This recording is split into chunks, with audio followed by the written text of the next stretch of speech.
Welcome to another Dr. Russ air rifle adventure. We're not in Southeast Michigan. Seems like that happens more than normal of late. But we're in North Carolina, and we're in the Smoky Mountains. And I'm going to ask Dr. Paula to just do a little panning, and you can see what this section of the Smoky Mountains looks like. It's about noontime. And the reason they get the name Smoky Mountains is there's always some sort of a haze or smoke, particularly in the early morning, but it's out there throughout the day. You can see it smoky out there, and the question is why? And the answer is that there's a lot of creeks and a lot of rivers as the rain, snow runs off of these mountains. And for that reason, they evaporate and cause this humidity that's rising up out of the trees. That's how it gets the name, I think, of Smoky Mountains. I've got quite an interesting air rifle here. Didn't take long to figure out who it came from. This is from Zachary Matthews of Aries. And, every now and then, various sponsors get to me and they want to give me a gun or something. I really want to keep our videos as neutral as possible. I said, let's give it to you.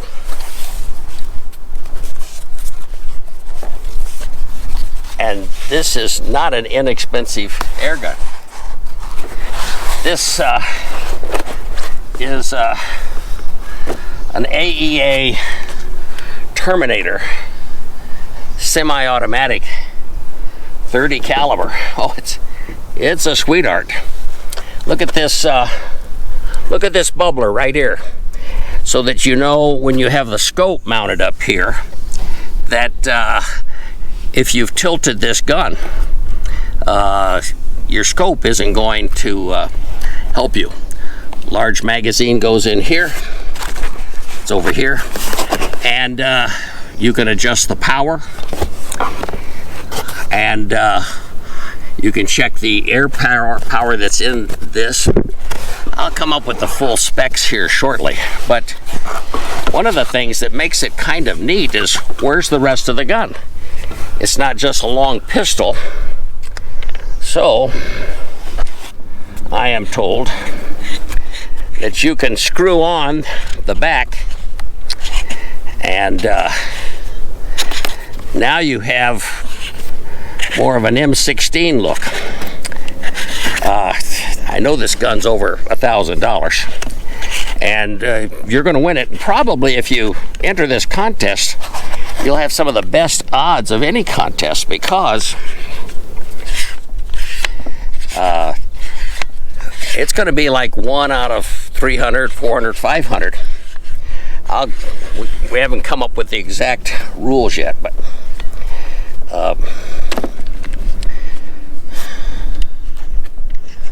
there we go.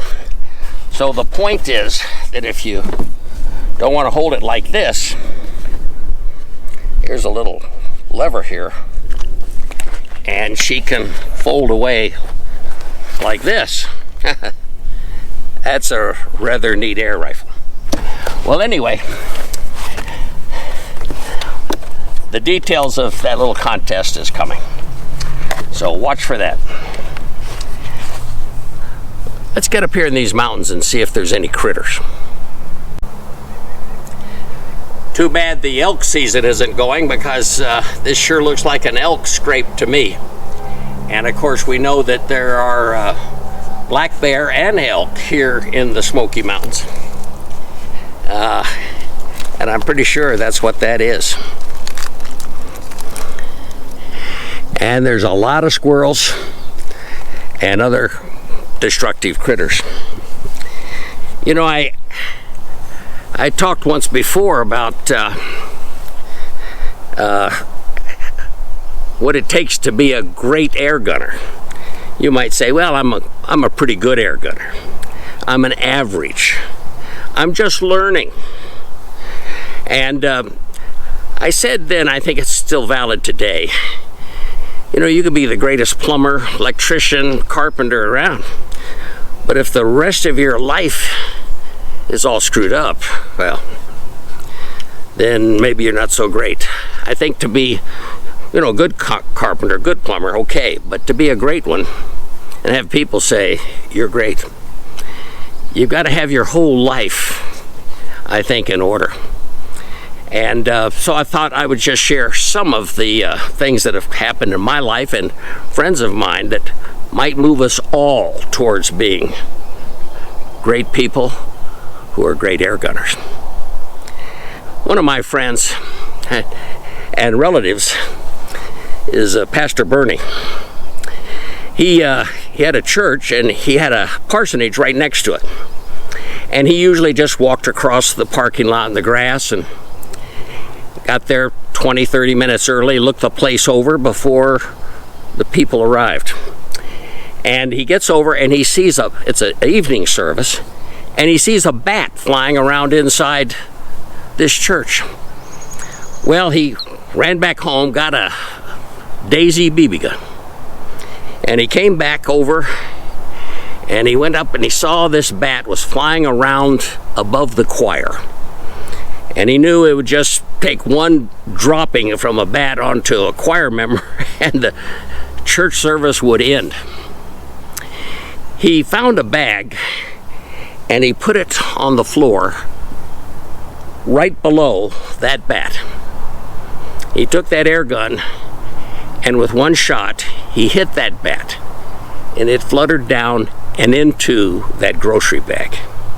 With that, he bundled it up just as the first parishioners were arriving. He said it was difficult giving a sermon and thinking about what happened minutes before that service began. One shot. He enjoyed that air gun. He took out a lot of critters from the church as well as the home. And he's a good man. And when I think of somebody who's great, even with just the Daisy gun, I'd have to include Pastor Bernie. I hope that story is one that'll help you. It's helped me.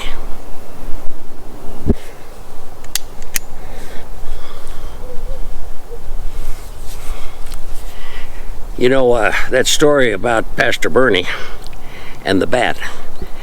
I did a video not long ago and I said one of the things you might want to do is turn this hobby, this air rifle hobby, into a business and go after some destructive critters.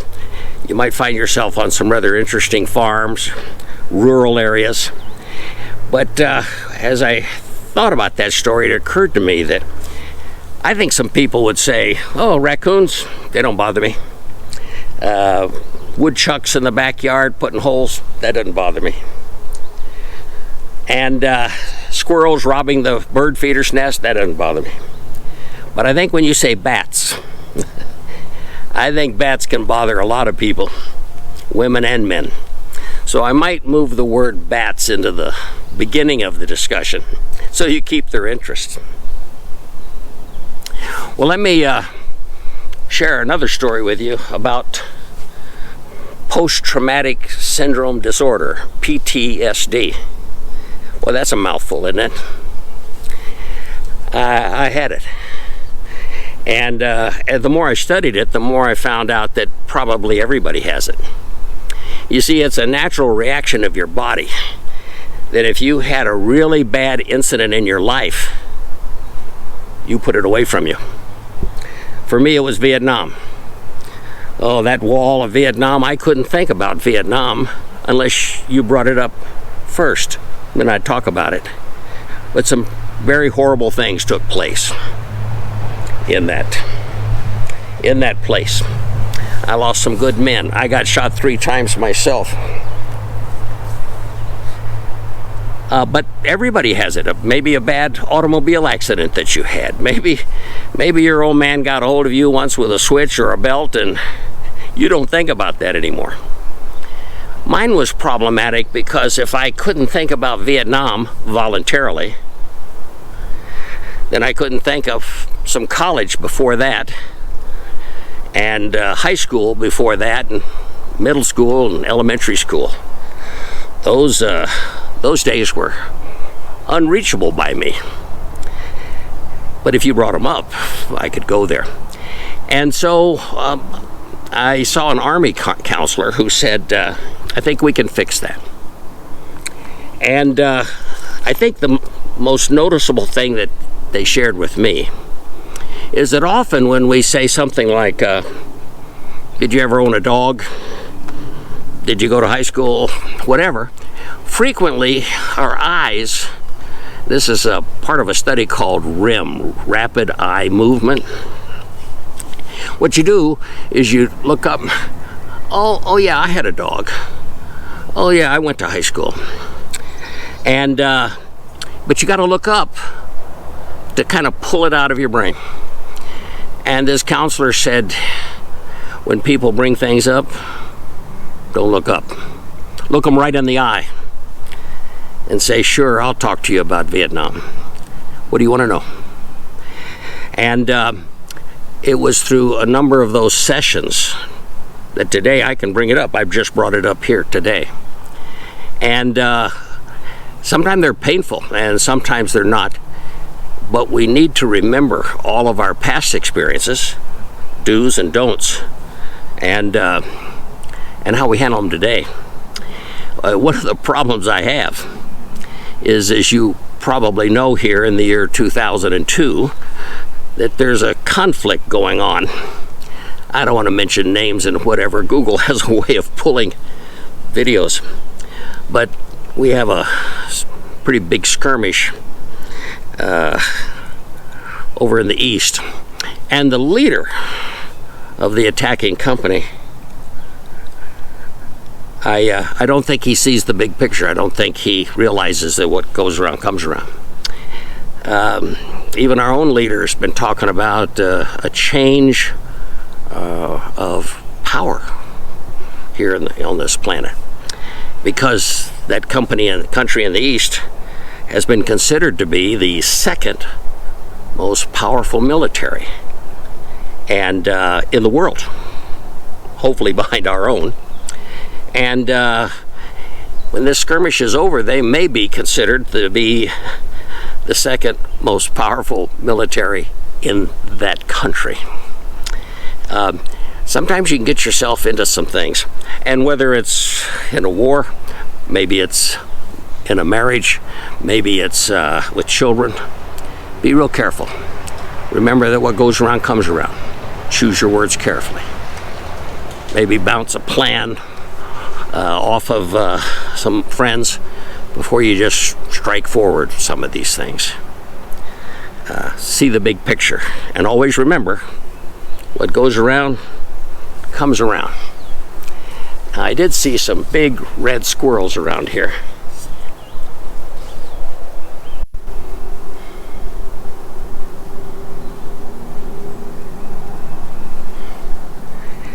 You know, I can't help but think about the elk who rubbed that tree, about where those antlers are right now. A lot of people don't know that the antlers on deer, the antlers on elk, they fall off every spring. And they grow all new ones every year. A little bigger than last year's, but they grow them. And the question arises, where are they? Oh, I've seen some manufacturers that make beautiful chandeliers out of antlers. I've seen candle stands made out of antlers. I even saw a beautiful set of antlers, one side only, that sits on a desk like this, and a knife collection. They put some slits in the wood, into the bone, and stuck these knives, and displayed about 5 or 6 knives off of a beautiful set of antlers. The question is, how can you and I find antlers? Because the companies that build that, they go around to farmers and ranchers and buy them, so much a pound from those people. And I should tell you that most antlers fall off alongside a barbed wire fence. What happens is the deer comes up and as he goes over the fence, those antlers are rocking and they're coming loose. and they fall off frequently along a fence. So I like to walk along barbed wire fences, and I have quite a few antlers, and that's how I've collected mine. Now you've got to do it in February or March, because by April porcupines come along, and porcupines love the calcium, and they'll actually eat an antler like a salt lick. Takes a few trips, but they'll eat it. I think maybe there's calcium in those needles, I don't know. But once those porcupines find those antlers, they're gone. So you want to walk it in February, March, April, and get them before the porcupines get to them. And while you're out, look at the trails, map them on a piece of paper, and that'll help you the next year when you come out deer hunting. Somebody said, you know, this 30 caliber. I bought one, 357, but they said, does this kill a deer? Could it kill an elk? I said, yes, after it knocks it down and boils it over a few times. Air guns can kill big horned North American animals. Something you might want to work up with once you get your sights and you become a really good air gunner, maybe even a great air gunner. Something that we strive to do each and every day, be a little better than we were yesterday. Well, if this video had any value to you, give us a thumbs up. Maybe even leave us a comment. We like comments, I answer them all. Subscribe. I think we've got about 9,000 heading into 10,000 subscribers, over 1 million views from all over the world. Blows my mind. But let me know that you come, and watch for the method that we come up with on winning this beautiful AEA Terminator semi-auto.